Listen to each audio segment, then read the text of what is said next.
আমরা এখানে দেখতে পাচ্ছি যে মহিলারা এখানে বসে পড়েছেন, তাদেরকে রীতিমতো পাঁজা কোলা করে নিয়ে যাওয়া হচ্ছে। কেন অ্যারেস্ট করছেন? আমরা চাঁদা তোলার জন্য এসেছি, মুর্শিদাবাদের ঘর ছাড়াদের জন্য, মালদার ঘর ছাড়াদের জন্য। কেন দিচ্ছেন না?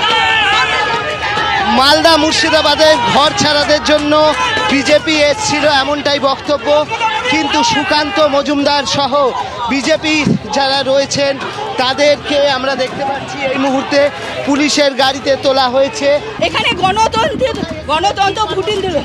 আমাদের এখানে অর্থ সংগ্রহ ছিল মুর্শিদাবাদের জন্য, মুর্শিদাবাদের ভিক্টিমদের জন্য অর্থ সংগ্রহ করতে এসেছিলাম।